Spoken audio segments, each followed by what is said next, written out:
Hello and welcome to Fancy Farm. Thank you to St. Jerome's Parish for hosting again this year.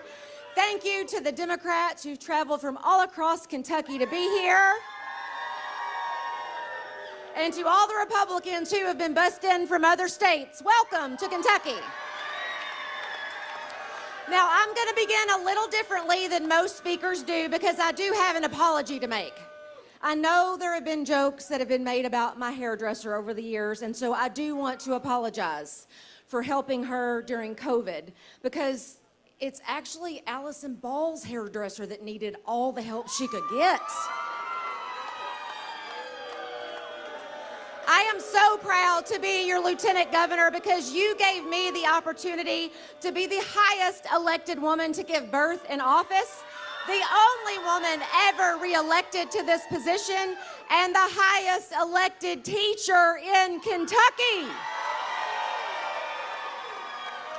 But what I'm really looking forward to is being your governor in 2027.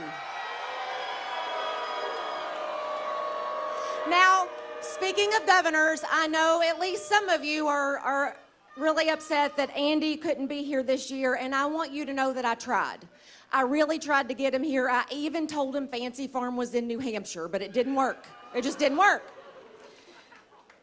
Now listen, Andy and I have had a great run.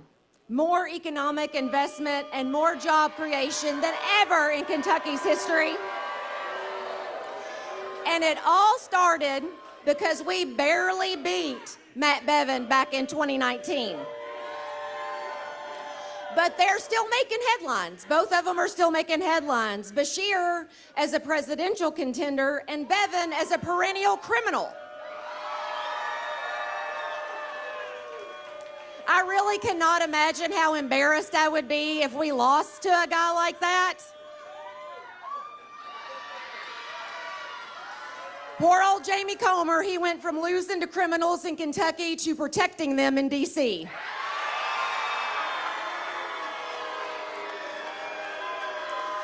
Meanwhile, the Beshear-Coleman administration has been busy protecting Kentuckians. We have sky-high approval ratings for a reason. We prioritized public education, and so did every county across Kentucky when we defeated Amendment 2 in a landslide.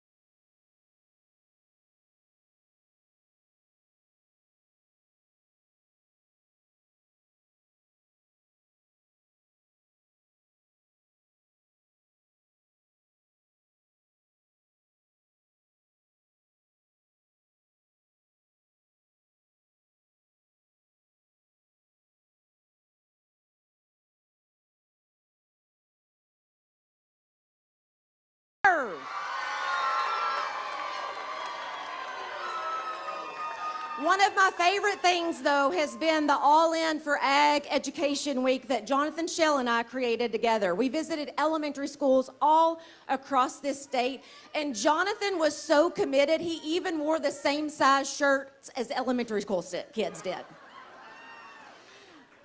But really, we were all impacted by our time in school. We were. Like today, Michael Adams' speech is going to be all the proof we need that he was always picked last on the playground. Now, speaking of pick-me-boy energy, what on earth was Russell Coleman thinking when he posted that I wasn't his ex-wife or his sister when I announced my run for governor? I didn't even have to write a joke about it because the social media comments reminded me that the internet is undefeated. So here are a few of my favorite from all of you. Did you marry your sister? I'm confused.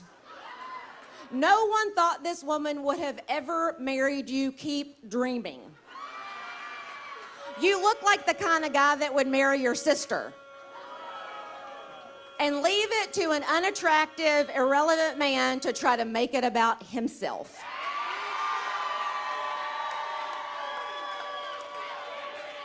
And forgive me, this is where I was going to put in a Mark Metcalf joke, but I forgot it, and that probably feels pretty fitting today. Finally, to my two potential opponents in the upcoming year, Rocky and Jamie. I've known them both for a very long time.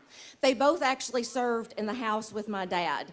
So they'll probably tell you that they knew me when I was in diapers, and if these two hang around much longer, I'm going to be able to say the same thing about them.